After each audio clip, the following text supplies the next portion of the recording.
Enlarge it, and then I hadn't gotten to it yet. Okay.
I'll be the finest camel in the Easter parade. Camille, what are you doing over here? The master and I have been looking all over for you. I'm adjusting my harness, Clyde. It has to look just right for the Easter pageant. Dear, you're a camel with the harness in the middle of the city of Jerusalem on Palm Sunday. Trust me, you look authentic. It has to be perfect. I wouldn't want to disappoint all the humans who traveled to be here in Jerusalem. But we have to get to our positions. Oh no! Oh no, what? I knew it. My harness is crooked, isn't it? Camille, you look fine, but the pageant just started without us. What do we do now? Well, you know the old saying, Camille. When life throws you a lemon, make lemonade. We'll do our parts right here, just like we rehearsed it, and wait for the pageant to catch up to us. Okay? Whatever you say, Clyde. Me. You. Dear, what are you doing? I'm getting into my role as a first-century beast of burden. So, what's my motivation? Just say your lines, Camille. My, oh my! Where did all these people come from? I've never seen so many people in Jerusalem before. You're overacting, dear. They have come here from all over Israel for Passover. A little more natural, dear. Passover? What are they passing over? They're not passing over anything. Passover is a special holiday that the Jewish people celebrate. They do it to remember a time hundreds of years ago when God delivered them out of Egypt. Why did God have to deliver them out of Egypt? What was so bad about Egypt? Well, Pharaoh, who was the ruler in Egypt, wouldn't let the Jewish people worship God the way they wanted to. He tried to force them to remain in Egypt as slaves. But the Jews wanted to leave and go to the Promised Land to worship God. Exactly. They sure loved God a whole lot. Yes, they did. And today the people have come to Jerusalem to celebrate Passover again. Hey, what's all that noise? Everyone is shouting at that man over there. Why are they yelling at him? They are not yelling at him. They are excited. Excited? About what? Crowds make me nervous. If you would stop talking and just listen, you know they're cheering for him. That man is Jesus. He's the Messiah. Then why are all the people waving palm branches? It's not that hot today. The people are hoping Jesus will be their king. And that's just their way of cheering for him. Really? Well, I can cheer too. Hosanna! Not Hosanna. Hosanna! Blessed is he who comes in the name of the Lord. Come on, let's go. Hey, where do you think you are going? Honey, the script says to go offer Jesus a ride. Oh, okay, I'll get a saddle blanket. Uh-oh. Too late, Clyde. Jesus is getting on a donkey. I guess we missed our chance. Great. That's what we get for being in the wrong place. Oh, well. I just have one question, Clyde. What's that? Do you think this is the way it really happened on Palm Sunday? Funny, dear. Let's cheer. Hosanna!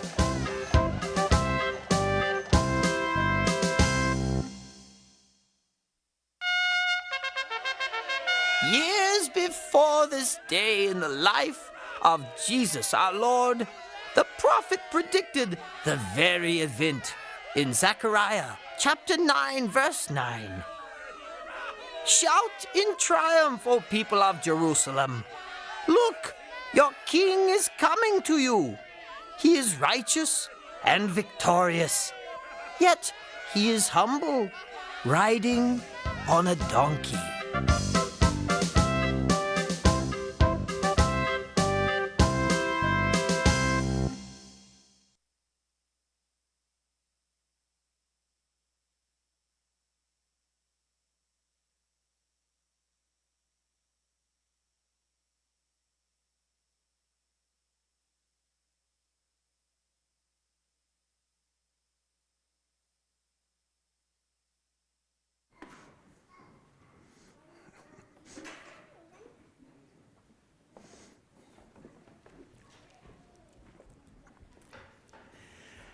Good morning and welcome. That was a long introduction. Should have started sooner, I guess. It's good to be together for worship. 1 week before Easter is Passion Sunday. So we start with the entry into Jerusalem with the palm branches. We move through the Last Supper and the betrayal and crucifixion. And then we pause until next Sunday.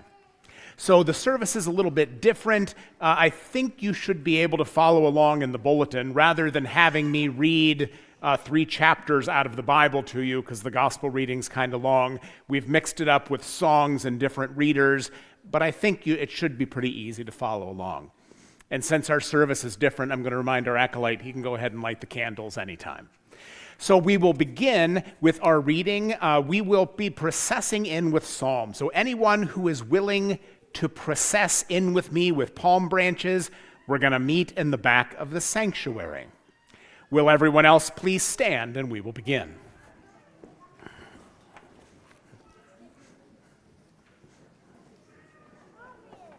You're going to...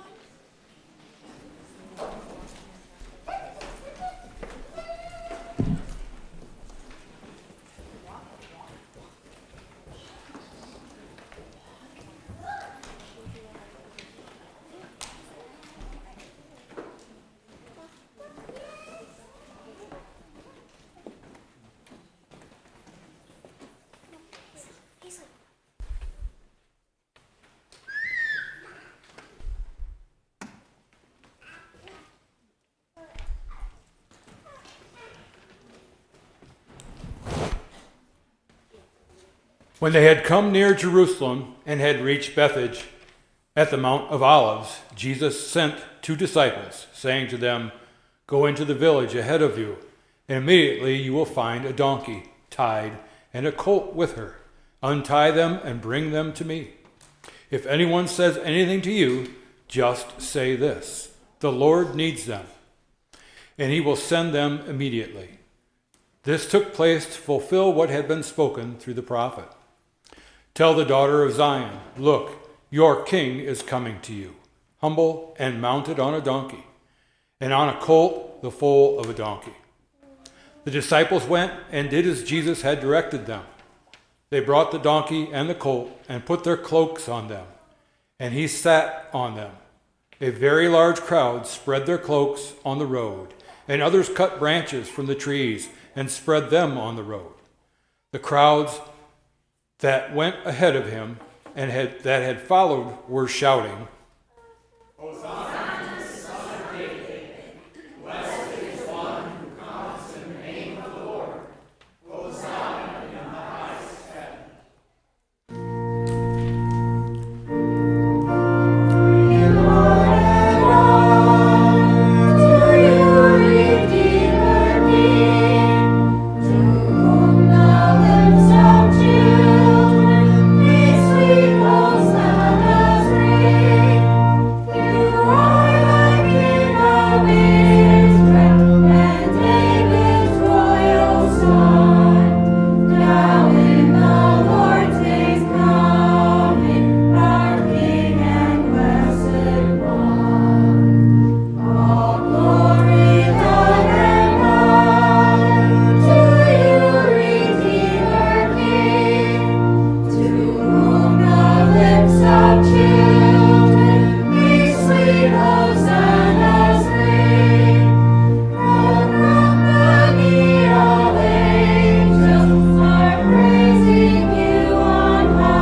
When Jesus entered Jerusalem, the whole city was in turmoil, asking, "Who is this?" The crowds were saying, "This is the prophet Jesus from Nazareth in Galilee."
Then Jesus entered the temple and drove out all who were selling and buying in the temple.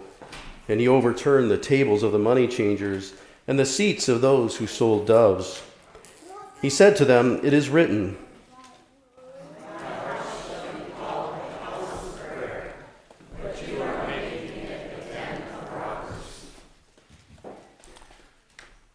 'The blind and the lame came to him in the temple, and he cured them. But when the chief priests and the scribes saw the amazing things that he had did, and heard the children crying out in the temple and saying, "Hosanna to the Son of David," they became angry and said to him, "Do you hear what these are saying?" Jesus said to them, "Yes.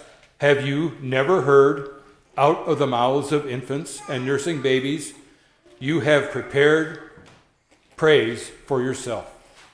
Jesus left them, went out in the city of Bethany, and spent the night there.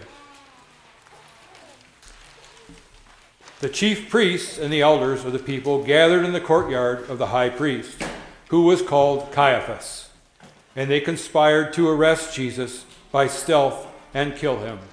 But they said, "Not during the festival, or there may be riot among the people."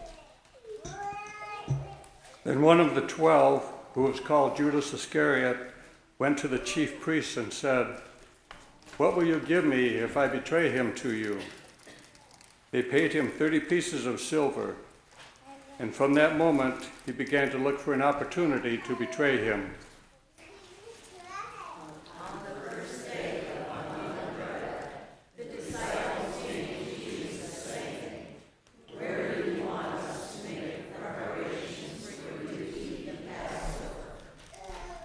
He said, "Go into the city to a certain man and say to him, 'The teacher says, my time is near. I will keep the Passover at your house with my disciples.' So the disciples did as Jesus had directed them, and they prepared the Passover meal. When it was evening, he took his place with the 12 disciples, and while they were eating, he said, 'Truly I tell you, one of you will betray me.'"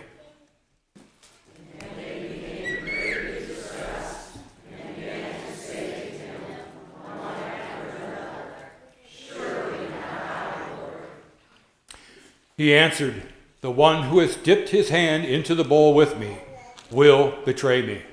The Son of Man goes as it is written on him. But woe to the one whom the Son of Man is betrayed. It would have been better for that one not to have been born." Judas, who betrayed him, said, "Surely not I, Rabbi." He replied, "You have said so."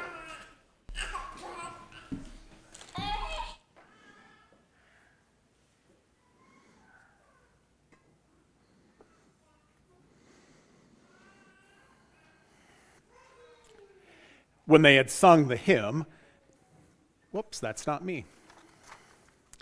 While they were eating, Jesus took a loaf of bread, and after blessing it, he broke it and gave it to the disciples and said, "Take, eat, this is my body." Then he took a cup, and after giving thanks, he gave it to them, saying, "Drink from it, all of you, for this is my blood of the covenant, which is poured out for many for the forgiveness of sins. I tell you, I will never drink of this fruit of the vine until that day when I drink it anew with you in my Father's kingdom."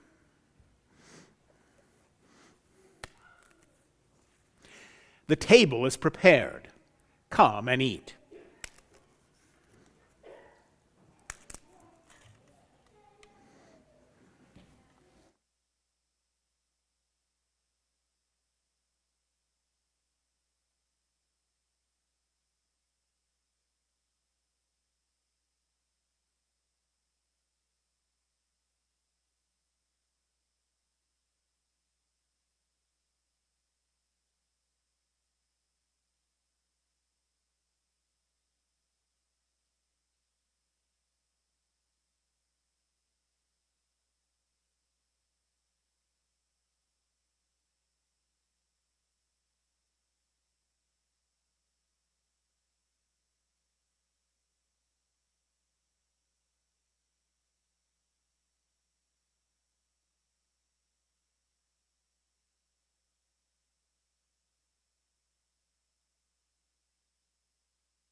When they had sung the hymn, they went out to the Mount of Olives. Then Jesus said to them, "You will all fall away because of me this night. For it is written, I will strike the shepherd, and the sheep of the flock will be scattered. But after I am raised up, I will go ahead of you to Galilee."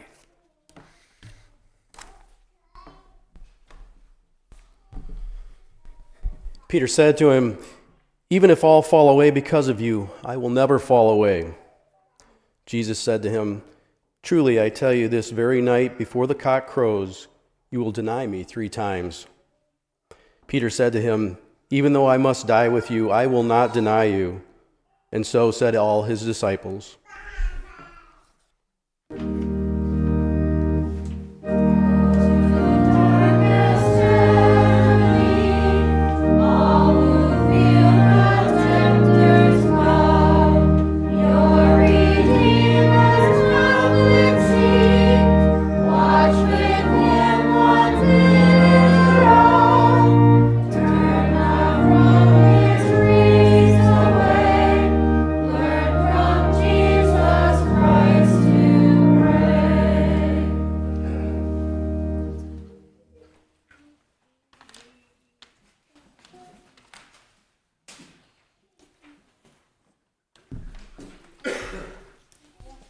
Then Jesus went to them to a place called Gethsemane.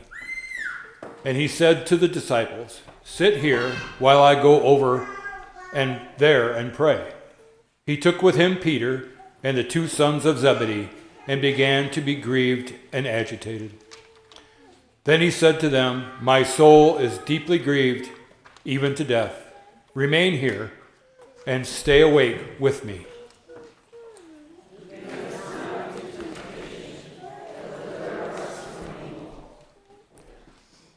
And going a little farther, he threw himself on the ground and prayed, "My Father, if it is possible, let this cup pass from me. Yet not what I want, but what you want."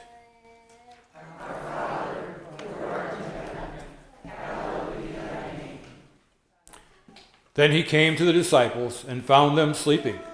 And he said to Peter, "So could you not stay awake with me 1 hour?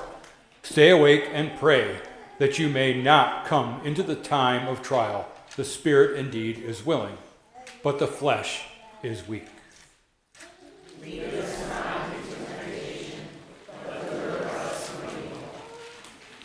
Again he went away for a second time and prayed, "My Father, if this cannot pass unless I drink it, your will be done." Again he came and found them sleeping, for their eyes were heavy. So, leaving them again, he went away and prayed for the 3rd time, saying the same words. Then he came to the disciples and said to them, "Are you still sleeping and taking your rest? Now the hour is at hand, and the Son of Man is betrayed into the hands of sinners. Get up and let us be going. Look, my betrayer is at hand."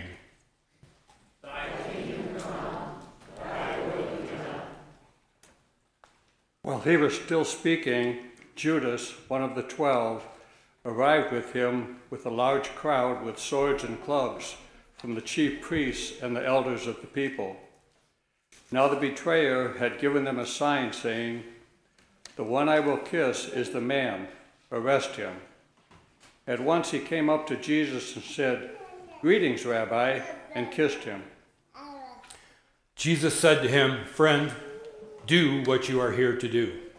Then they came and laid hands on Jesus and arrested him.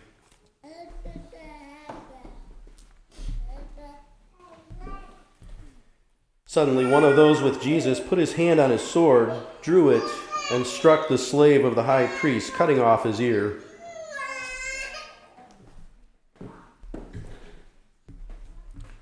Then Jesus said to him, "Put your sword back into its place, for all who take the sword will die by the sword. Do you think that I cannot appeal to my Father, and he will at once send me more than 12 legions of angels? But how then would the scriptures be fulfilled, which say it must happen in this way?"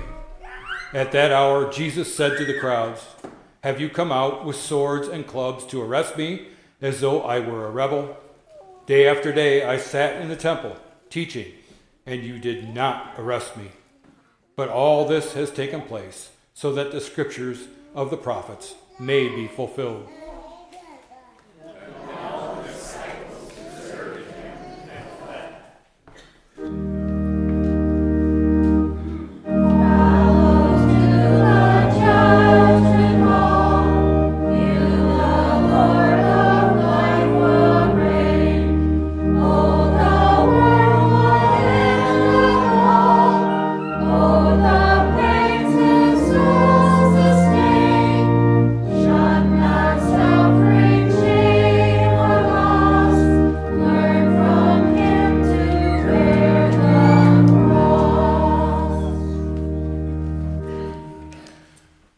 Those who had arrested Jesus took him to Caiaphas, the high priest, where the scribes and elders had gathered.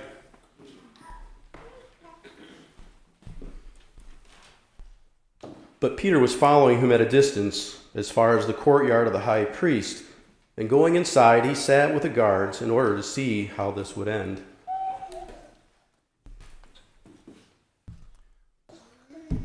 Now the chief priests and the whole council were looking for false testimony against Jesus, so they might put him to death.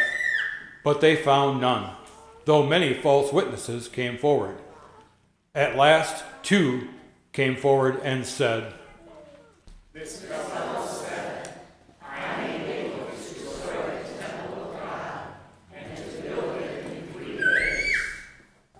The high priest stood up and said, "Have you no answer? What is it that they testify against you?" But Jesus was silent. Then the high priest said to him, "I put you under oath before the living God. Tell us if you are the Messiah, the Son of God." Jesus said to him, "You have said so.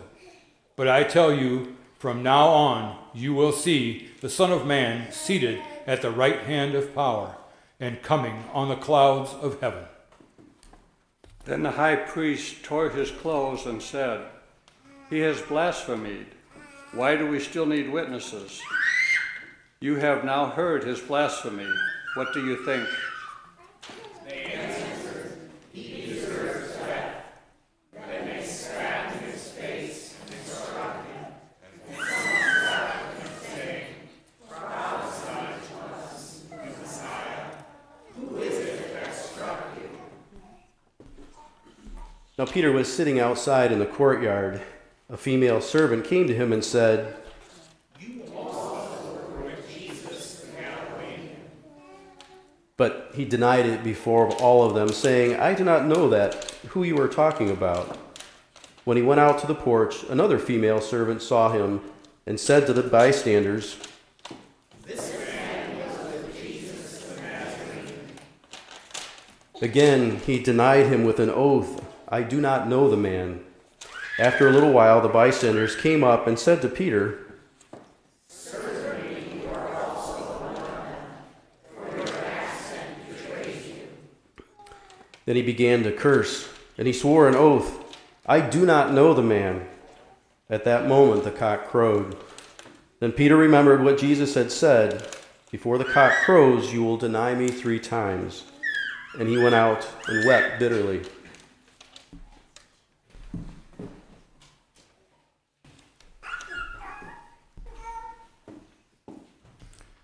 When morning came, all the chief priests and the elders of the people conferred together against Jesus in order to bring about his death. They bound him, led him away, and handed him over to Pilate, the governor. Pilate asked him, "Are you the king of the Jews?" Jesus said, "You say so." But when he was accused by the chief priests and elders, he did not answer.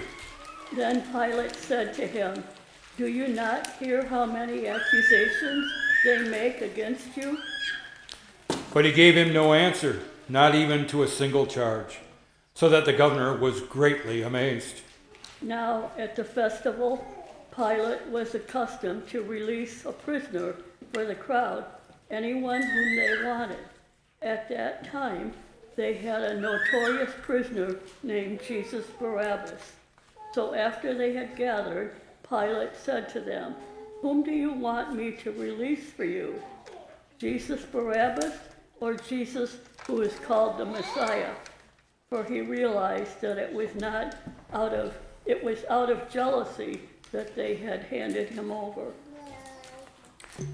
While he was sitting on the judgment seat, his wife sent word to him, "Have nothing to do with that innocent man, for today I have suffered a great deal because of a dream about him." Now the chief priests and elders persuaded the crowds to ask for Barabbas and to have Jesus killed. The governor again said to them, "Which of the two do you want me to release for you?" And they said, "Barabbas." Pilate said to them, "Then what should I do with Jesus who is called the Messiah?" All of them said, "Let him be crucified." Then he asked, "Why? What evil has he done?" But they shouted all the more, "Let him be crucified." So when Pilate saw that he could do nothing, but rather that a riot was beginning, he took some water and washed his hands before the crowd, saying, "I am innocent of this man's blood. See to it yourselves." Then the people as a whole answered, "His blood be on us and on our children." So he released Barabbas for them, and after flogging Jesus, he handed him over to be crucified. Then the soldiers of the governor took Jesus into the governor's headquarters, and they gathered the whole cohort around him. They stripped him, put on a scarlet robe on him, and after they twisted some thorns into a crown, they put it on his head. They put a reed in his right hand and knelt before him and mocking him, saying, "Hail, King of the Jews." They spat on him and took the reed and struck him on the head. After mocking him, they stripped him of the robe and put his own clothes on him. Then they led him away to crucify him.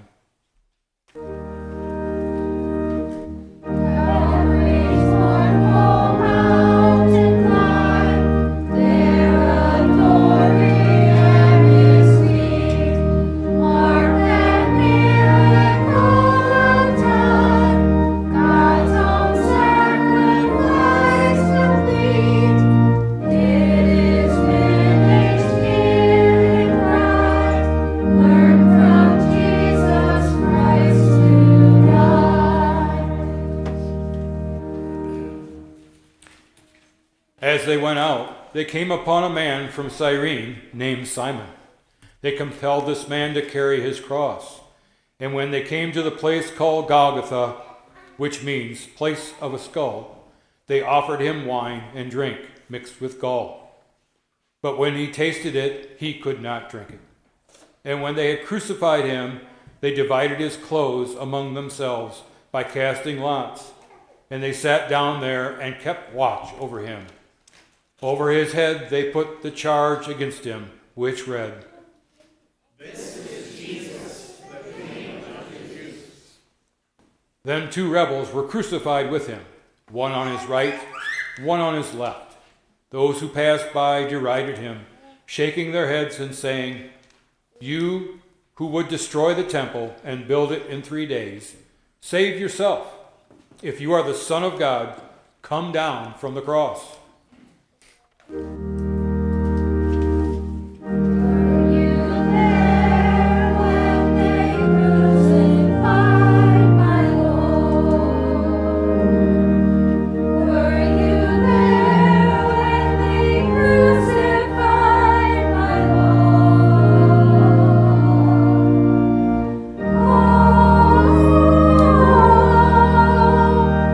Sometimes it comes.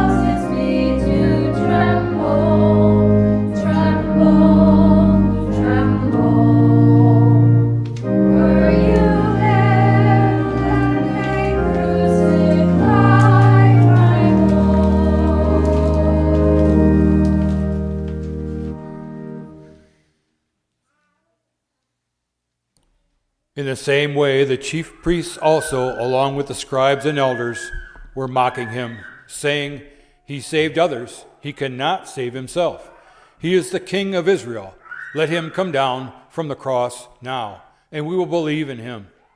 He trusts in God. Let God deliver him now, if he wants to. For he said, 'I am God's son.'" The rebels who were crucified with him also taunted him in the same way.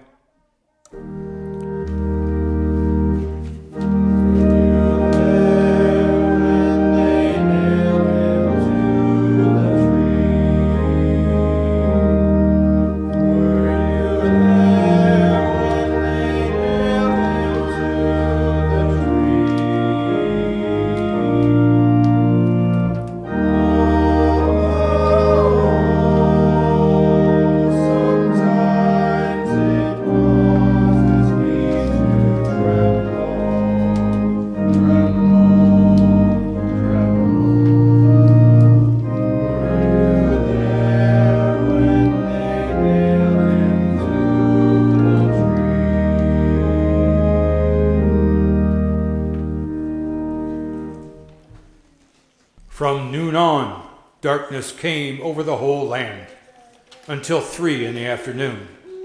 At about 3 o'clock, Jesus cried with a loud voice, "Eli, Eli, lama sabachthani?"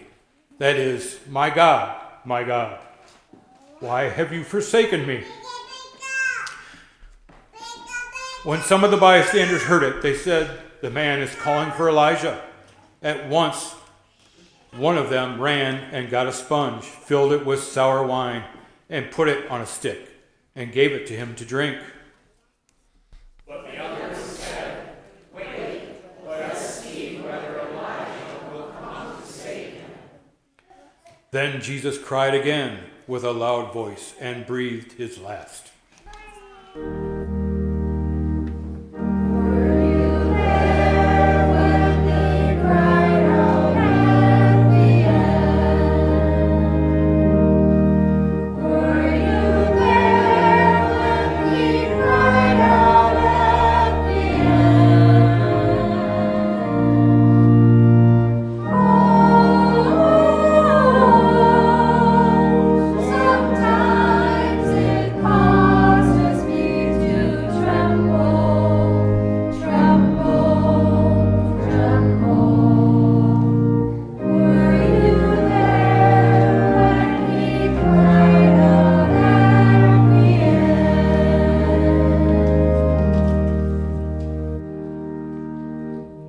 At that moment, the curtain of the temple was torn in two, from top to bottom.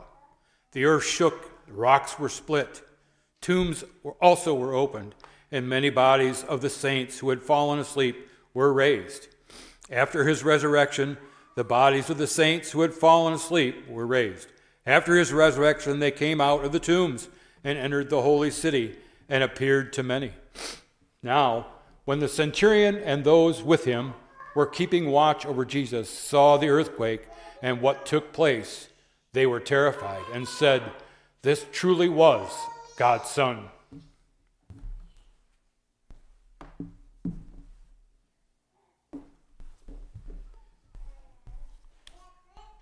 Many women were also there, looking on from a distance. They had followed Jesus from Galilee, ministering to him.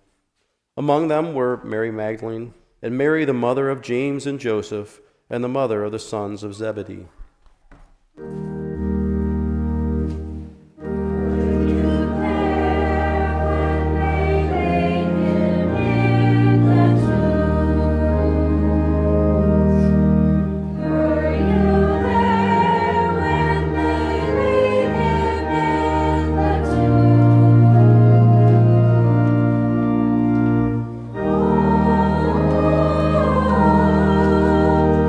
Sometimes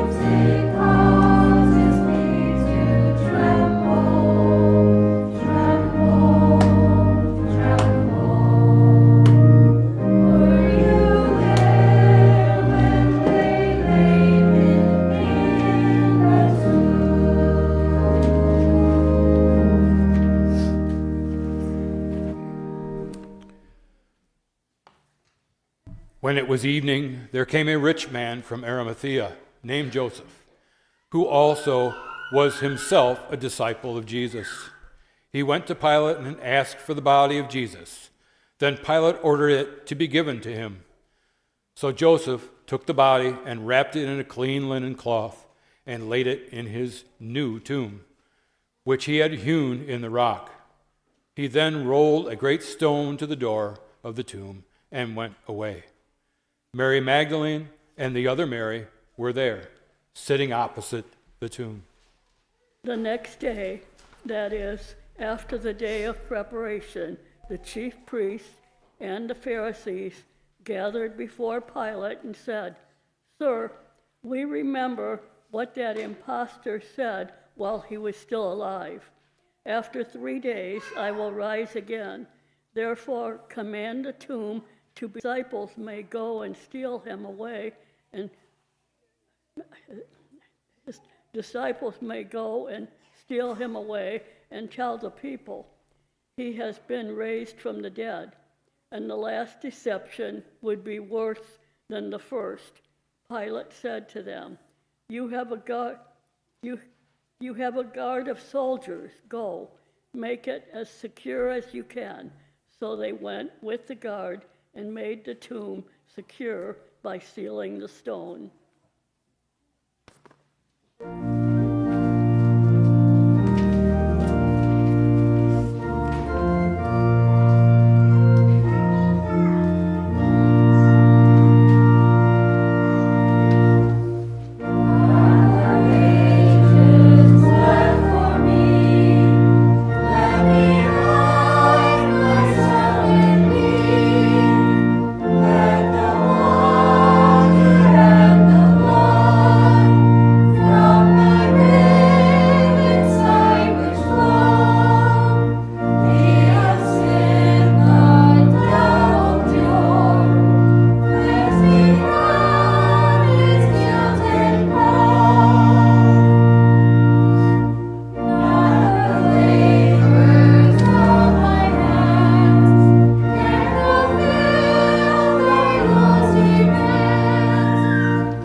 Go in peace. Serve the Lord.